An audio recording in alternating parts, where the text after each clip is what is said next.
Hi friends, welcome. Alpha இப்போ தேட்டர்ஸில் release ஆகி ஓடிட்டு இருக்க ஹிந்தி ஸ்பை ஆக்ஷன் த்ரில்லர் படம். ஆக்சுவலாக ஹிந்தியில் ஆதித்யா சோப்ரா அவரோட ப்ரொடக்ஷனில் ஸ்பை யூனிவர்ஸ் அப்படிங்கிற ஒன்றை கிரியேட் பண்ணியிருந்தாங்க. அந்த யூனிவர்ஸில் இது வரைக்கும் 6 படங்கள் வந்திருக்கு. லாஸ்ட்டாக வெளியே அந்த படம் வார் 2. அந்த படம் ஒரு மொரட்டு மொக்க படம் என்னை பொறுத்த வரைக்கும். இப்போ 7வதாக இந்த ஆல்ஃபாவை ரிலீஸ் பண்ணியிருக்காங்க. இந்த படம் எப்படி இருந்துச்சு, இந்த படத்தோட ஸ்டோரி என்ன அப்படிங்கிறத இந்த வீடியோவில் பார்ப்போம். அதுக்கு முன்னாடி லைக் பண்ணுங்க, கமெண்ட் பண்ணுங்க, ஷேர் பண்ணுங்க, அப்படியே என்னோட சேனலை சப்ஸ்கிரைப் பண்ணுங்க. இந்த படத்தோட ஸ்டோரியை இவங்க இந்த படத்துல காட்டின மாதிரி இல்லாம நான் வேற மாதிரி சொல்றேன். Alia Bhatt specially trained person, அவங்க ஸ்பெஷல் பர்சனும் கூட. அவங்க கடந்த 48 மணி நேரத்துல 4 கொலைகளுக்கு மேல பண்றாங்க. கொல்லப்பட்ட எல்லாருமே கவர்மெண்ட் செக்டார்ல பெரிய லெவல்ல இருக்கிறவங்க. அது மட்டும் இல்லாம இவங்க எல்லாருக்கும் இருக்க ஒத்துமை ஆல்ஃபா அப்படிங்கிற ஒரு ப்ரோக்ராம்ல ஒன்ஸ் அப்பான் எ டைம் இருந்தவங்க. இவங்க எல்லாரையும் கொண்டுட்டு ஆலியா பட் அவங்க ஆல்ரெடி இருந்துட்டு இருக்க பிளேஸ்க்கு போறாங்க. அந்த பிளேஸ்ல போய் அவங்க கூட இருந்த எல்லாரையும் கொண்டுட்டு அந்த பில்டிங்கை வெடிக்க வச்சுட்டு யாரையோ பழி வாங்குறதுக்காக அங்கேருந்து கிளம்பி போறாங்க. இதுக்கப்புறம் படத்தில் நடக்கிற சம்பவங்கள் என்னென்ன, ஆலியா பட் யாரு, ஆல்ஃபா ப்ரோக்ராம்னா என்ன, அது சம்பந்தப்பட்ட எல்லாரையும் ஏன் ஆலியா பட் கொன்னாங்க, யாரை பழி வாங்குறதுக்காக கிளம்பி போறாங்க, இதுக்கெல்லாம் ஆன்சர் சொல்ற படம் தான் ஆல்ஃபா. இந்த படத்தை பத்தி சொல்லணும்னா இந்த படத்தோட ஃபர்ஸ்ட் 20 to 25 மினிட்ஸ் எனக்கு வித்தியாசமா ப்ரெசென்ட் பண்ணியிருந்த மாதிரி இருந்துச்சு, சுவாரஸ்யமா இருக்கிற மாதிரி இருந்துச்சு. அதோட ஸ்டோரி அவுட்லைன் நம்ம ஆல்ரெடி நிறைய சூப்பர் ஹீரோ ஃபிலிம்ஸ்ல பார்த்த மாதிரி இருந்தாலும் இந்தியாவுக்கு ஏற்ற மாரி அது கொஞ்சம் மாற்றி ப்ரெசென்ட் பண்ணியிருந்த மாதிரி இருந்துச்சு. அதனால தான் அந்த ஸ்டோரி அவுட்லைனை நான் இந்த படத்தோட ஸ்டோரியா சொல்லாம இன்பிட்வீன்லேருந்து ஸ்டார்ட் பண்ணி சொன்னேன், கொஞ்சம் வேற மாதிரி சொன்னேன். இதை தாண்டி இந்த படத்தோட ஸ்கிரீன் பிளேல ஆக்ஷன் சீக்வன்சஸ் நல்லாவே இருந்துச்சு.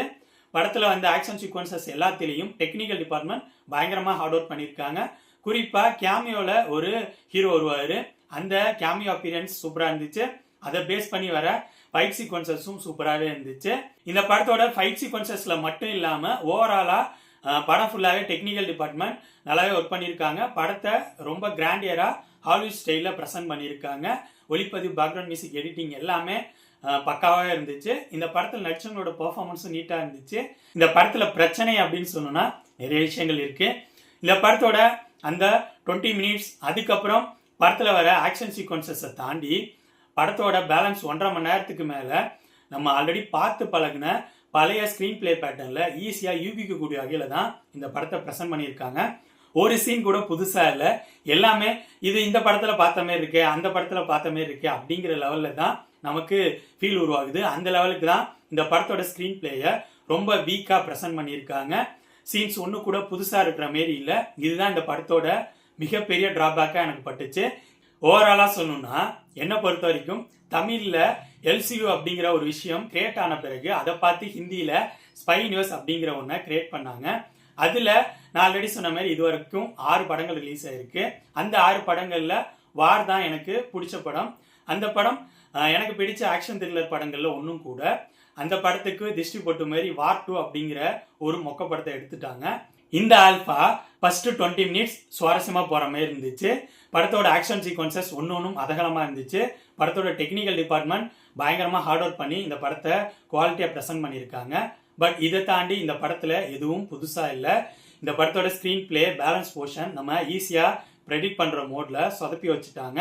என்னை பொறுத்த வரைக்கும் இந்த படம் ஒரு பிலோ ஆவரேஜ் மூவி. இந்த படம் இப்ப தேட்டர்ஸ்ல ரிலீஸ் ஆகி ஓடிட்டு இருக்கு. ஸோ என்னோட ரிவ்யூ பேஸ் பண்ணி முடிவு பண்ணிக்கோங்க இந்த படத்தை பார்க்கலாமா வேணாமான்னு.